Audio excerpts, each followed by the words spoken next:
Hi, I'm Dave Van Oss, Agricultural Markets Manager for Libro Credit Union.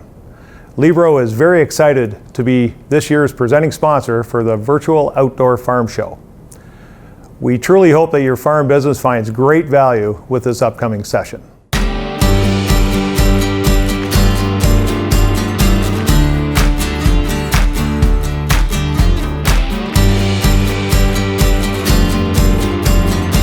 Hi, I'm John Gregg, editor of Farmterio. I'm here today at the site of Canada's Outdoor Farm Show.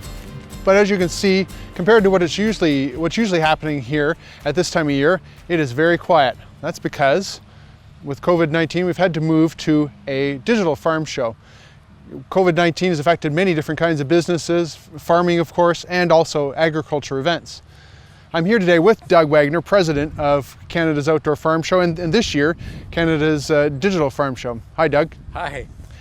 So, Doug, you've had 45 years of experience in the agriculture sector, organizations and events. Have you ever seen anything like what we've been through over the last few months? No, not quite like this one. And I guess the big difference with this one is for everybody, the same event affected everybody everywhere. And so it's incredible when you start talking to anybody in the farm show business like we do, plus any other business. It's incredible how it's affected every little integral part of the business that was normal has now become different or new normal. So yeah, quite different. In fact, in your opening comments, yeah, the show site's empty, except for all the buildings and stuff in the background, and there is some interesting stuff going on here over the summertime. But yeah, at this time of the year, there'd be tents being set up here. We'd be laying out our electrical system, and there'd be quite a few exhibitors dropping off equipment, that sort of stuff. So anyways, yeah, quite a different year. So tell me about how you came to the decision to cancel the outdoor show. That must have been challenging. Well, that was challenging, and of course, back in early March, none of us really knew what was going on. I mean, as times unfolded, maybe this virus hasn't impacted quite as many people as we were led to believe it might, because I think we were all a little scared of everything that was going on March, April, May, and then of course now in August, it's at least in Ontario kind of under control. But back in May, we were making the decision like, wow, it was tough. March GR shows in September, we can probably decide we don't have to cancel the show until August. But then it became very clear that was too close to the show date, and talking with exhibitors and other events that had been canceled. And as a lot of our viewers are well aware of, our sister show Ag in Motion, it had to cancel as well. They canceled, I think, 10 weeks out, and the vibes we were getting from the people that were working on that show that are on our team was it was too close. We were 14 weeks out when we actually finally canceled, and it became clear whether it was 14 or 12 weeks, it wasn't going to make much difference. It wasn't going to happen with all the events that were being canceled into September at that point. So in hindsight, great decision. And so you made the decision to move to a digital show. How did you make that decision? You could have not done anything, but Canada's Outdoor Farm Show plays a role in the sector. Yeah. So tell us about the decision to move to a digital show. Yeah, that's probably a really good question. It's probably doing nothing was not going to be a solution. Interesting, again, you mentioned like this is our 27th year. I think there's only been 1 year in 27 years when something wasn't going on that was going on in addition to the farm show that we kind of had to react to. So I wasn't surprised when we collectively decided we were going to do something. So yeah, we had looked at a few things, and of course we are owned by Glacier Farm Media. They have a huge wealth of resources. So of course they were put to work, and the group in Montreal, Winnipeg, Saskatchewan, they all got their heads together and they found this real neat program called Swap Cart, which is actually quite an interactive website. It's our Ontario farmers and our farmers wherever they are going to get a chance to be on this platform and experience it. But the thing that instantly impressed me was the fact it was pretty easy to manage or to operate, and plus you could be doing a couple of things at a time while you were watching a field demonstration or watching a presentation. You could be visiting exhibit spaces and just checking out some other stuff that was going on the website while you're actually listening to stuff. So there's actually quite a bit to keep you busy when this is going on. So, and anyways, there's probably some other parts of Swap Card that I haven't seen, but I'm sure especially the younger generation should find it quite engaging. So tell us about that experience that farmers can get. There's a definite experience they have at Canada's Outdoor Farm Show.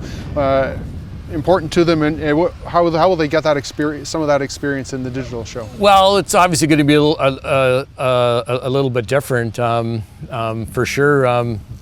You know, farmers work on their own, so they must. I just can't imagine how much fun it must be to go to anywhere where there's lots of people. I mean, obviously they get to meet people they met in industry, their friends, and of course when you go to any large event, you don't know who you're going to meet, and that's always part of the fun because there's just going to be a wide variety of people. So I mean that will be probably the biggest difference. But again, through being on this platform, hopefully, you know, you're going to be able to see field demonstrations a little bit different. You're probably going to hear presentations a little bit different. You're going to be able to interact with exhibitors a little bit different because again, on this platform, there's opportunities for actually live chats with you know, if you go visit.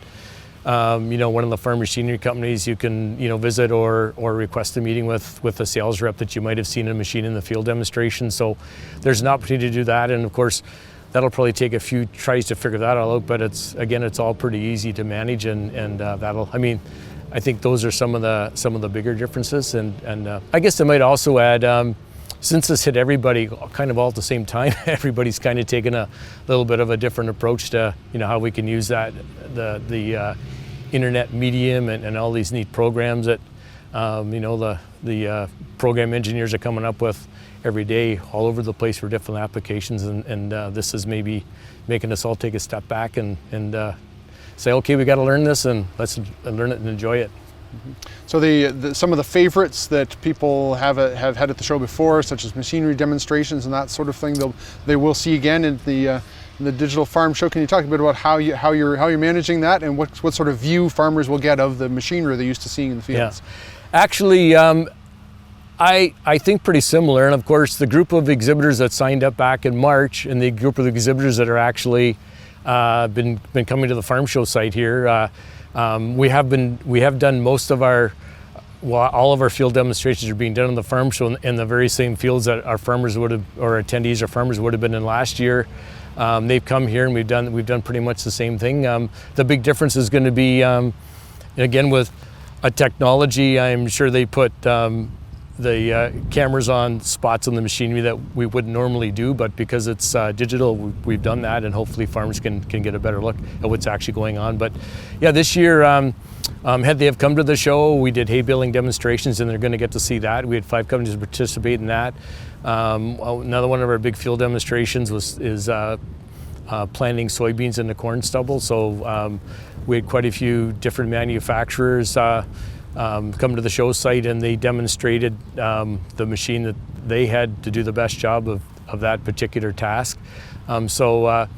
Anyways, I think that part of the show will maybe be as similar as any part is the field demonstrations. Then there's quite a bit more that you're adding to the show that wouldn't necessarily be part of the outdoor show. Can you talk a bit about you know, some of the content that people will be able to see? Yeah, so you know, I guess just like, well, planning an outdoor farm show, which we do, planning a conference in the wintertime, there's probably a little bit of a crossover. So I think the group and again, our attendees will be the judge, but we've, you know, still working at it, but inviting a pretty interesting group of people to talk about a whole lot of things that are happening in this changing world, and that's, you know, that'll sort of be the topic this year for everything, is adapting in a world with COVID. So that's part of it for sure. Again, I got to go back to the platform. We do have live chats, as I mentioned. So, you know, while you're watching a session, you can ask questions. The speakers or the people that are making the presentation will be on live chats that you can ask questions during after. We also have some roundtables, and those are live, and attendees will be invited to join those, you know, by some of these programs. The one that comes to mind, and I think the one that we're using, is Zoom. So attendees can sign up for that and be part of the roundtable, and they can be asking questions live, and everybody can see the questions that are being asked, and everybody can see the answers that are being given. So you know, it's going to be one of those things where bring your own breakfast and sit down at 10 o'clock in the morning for a brunch, and you know, participate on some of those features that are on this platform. Right. Now, things are still happening on the show site here, even though, you know, large numbers of people aren't going to come. What can you tell us a bit about what's still happening on the show site? Oh yeah, actually, that's a real good question. Of course, crop plots are a huge part of our show. That has always been one of our points of difference. You know, outdoors, live demonstrations. Farmers can come here and see stuff with their working clothes on. So a big part of our show is the crops that are planted here, and I know a lot of farmers do come here to the show site to see all the new soybean varieties or corn varieties that they could potentially be purchasing this fall and planting next spring. This is where they can come and see them. We're a pre-harvest show. They can pretty much see everything with their working clothes on just before we're going to harvest. So of course, the show was canceled about the time we were planting our plots here. A lot of the companies continue to plant their plots, and part of what you're going to see on the again on the platform is going to be, you know, what has been planted at the plots here at the show site this year. Other stuff that's going on, Grover Nutrition, they've been here with us for quite a few years. They're continuing with their feeding trials here in Woodstock. Of course, they come out of a facility in Cambridge that's completely biosecured, so they can come here and showcase some of the equipment they use, showcase and talk about some of the feeding trials that they're doing. So that's happening, and yeah, and of course, you know, we've spent the usual time getting our field demonstrations ready and arranging all those meetings, and you know, as the summer is folding, just like every other farmer, we're trying to react to what's going on. We've just gone through a little bit of a hot spell here. We're out of it. We've, you know, got lots of rain and everything's turning green and looking pretty lush again. Anyway, so yeah, it's not quite business as usual, but then we're always surprised by how many people come and visit us in a day, unannounced, unexpected, and of course with COVID, we meet them outside and do all that stuff as safely and as normal as possible. Thanks a lot, Doug. And is there anything else you think people should know about the Canada's Digital Farm Show that we haven't talked about? I think that's a pretty good summary of what's going on, and I'd certainly invite people to come take a look. The site will be up in early September, so again, as attendees or anyone else, come on, sign on, and you'll be able to see the site being built, and again, the show goes live on September the 15th. That's when all the demonstrations and that sort of stuff are happening. And you know, I found getting ready for the shows, we are getting ready for the show. Like if you get onto the site a couple of times, you'll be more familiar with it the day that you're on it and be able to navigate around it just a little bit easier. So, but anyways, I certainly invite everybody to come join us. Good. Thanks a lot, Doug.